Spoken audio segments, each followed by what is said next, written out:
Design na sang Diyos nga ko magtipon ng mga bata nga gagmay madagyang ginaya. Kung kita nga ginikanan nga hindi kita kaintindi sa mga bata, losio nato na sila nga magupod dira pundo sa aton nga nagasimba sa Ginoo, ang Ginoo ay nalipay nga ang Diyos gani nagahatag freedom sa bata. Ikaw nga ginikanan nga kalain lang taon sa mga angels ang Diyos nga ang bata mo gapos mo stupad mo, kay ginapunggan mo, ginapirsa mo, so hindi ka ng freedom.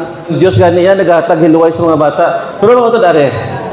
Sumari, ang kabuhan sa atong leksyon, magsiling kita ka sumari, ang tama lang ka-importante. So, dito kita matalakay sa about marriage. Pero mga utod, may dako nga pumangkot. Buksan tayo pangunahuna. Karon kay gin-isa sang Dios ang ginatawag nga marriage, ang Dios nagatag sa aton hilway nga ara sa aton ang pagpili kung sino aton asawahon. Wala ang Dios nagambal nga amo ginimo asawahon na. Waay. Gintagaan kita sa Ginoo sang freedom. Kung na pilian mo gina sayang imo nga asawahon, ang Dios hindi mga bangay, hindi na pasawa kay aswang na. Why? Imo gina tagaan ka sang Ginoo gid sang hilway. Okay. Ang pamangkot amo ni. Gin-approve man brad sang US nga may lahi sila nga bisan Adventista pwede maka-divorce. Okay? May basihan bala sa Biblia? May basihan bala sa Spirit of Prophecy? Mga utod ang sabat ari dire. Mga utod, hindi tugot sang langit nga ang ginhimo sang gobyerno nga approve maghiwalay, divorce, wala ang Diyos nag-approve, ang tao nag-approve mga utod. Nagapakilala sa times and judgment amo ining bantayan ni Satan. Ay kung basahon tang Revelation, siling niya, wala sang isa ka tao nga makasunod sa ginharian sa langit, nga siling niya, nga may dagta. Karon, mga utod, wala sang record sa Biblia kag sa Spirit of Prophecy, nga ikaw karon mga utod, nag-divorce, ikaw may kaso sang adultery, nga makapalangit. Why? Ari mga utod, ang siling sang Mateo, nabasa nyo naman ha, siling sang Mark chapter 10 verse 11 kag 12. Siling niya divorce and remarriage. Siling niya gin-address na mga utod sila nga text nga adultery. So amo ina mga utod nga ang advice sila kun imo na basahon sa gyapon kun nagbulagay ka mo sa malipot nga istorya ha, amo ni aton leksyon.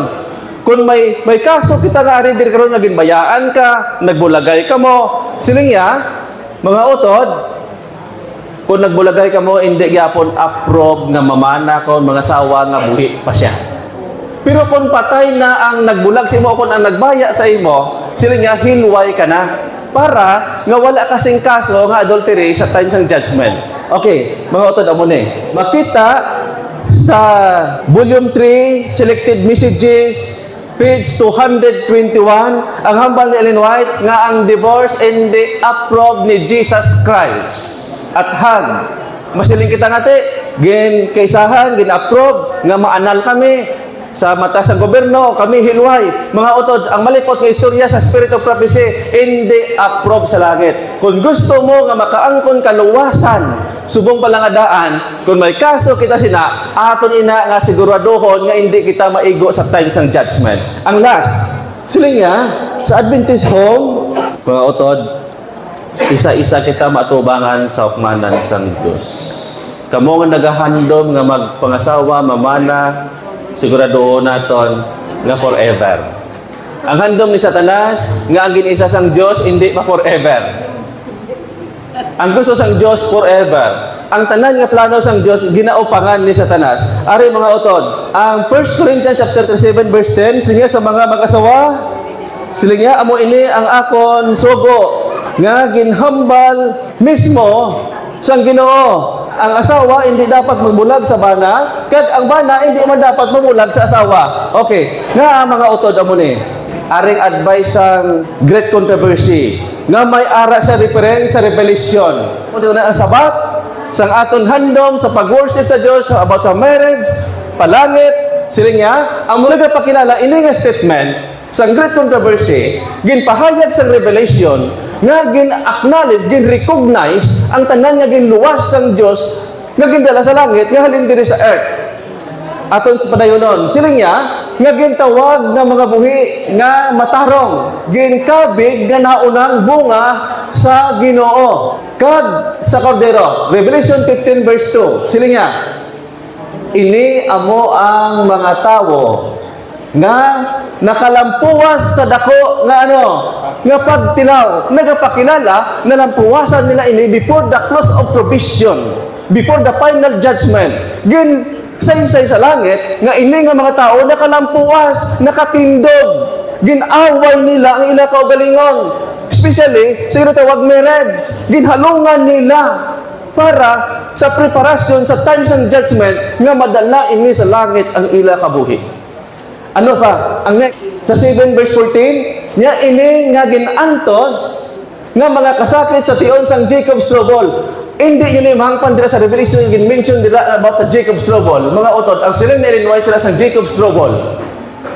After sang the loud cry, may Jacob's trouble. Nga ang gintawag ina sa gin-address ina sa nga Jacob's trouble, kay kung basahon tang spirit of prophecy, inang Jacob's trouble, amo ina siya ang pagbaba sang final decree sa last day event, nga kung basahon naton, nga ang tanan nga mga matutom sa iglesia nga nakadawat sa final lateran, sila niya, amo inang hingabuton. Makaangkon sang order nga sila papason. Pero ang nami o kung ang good news kay hindi kita mapapas kay nabaton ta ang the final lateran. Ang next, nga kag, may kag ha, sila nagtindog na wala sang mananabang sa tiong sang final na paghukom, nagapakilala after the loud cry sang ibubo na ang the 7 last plagues. Sila isang great controversy, sina nga prophecy, ang tama nga pagtuon sila nga statement, nagatudlo nga sila niya, ang mga matarong, nagtindog na wala sang mananabang sa time sang final nga paghukom, nagapakilala, magsiling kita nga final paghukom na involved da siya mga utod ang mga katawan nga ara sa tagagwa nga wala nagbaton sang the loud cry, last call. Kag siling niya, after sina, ginhingabot ang mga katawan nga nag-loud cry, ang mga katawan nga mga buhi nga nakaangkon sa lateran, mga utod.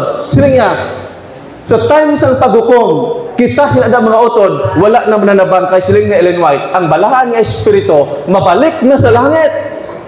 Ang recording angel, mabalik man sa langit, wala na kita mananabang sinang time. Ang nami, kay selyado na ang katawan sang Diyos bago mag-withdraw ang balaan ng Espiritu mabalik sa langit. Mga utod, ang dumdumo naton, sina nga tayo. Ginpahayag na nga warning ini sa imo kag sa ako.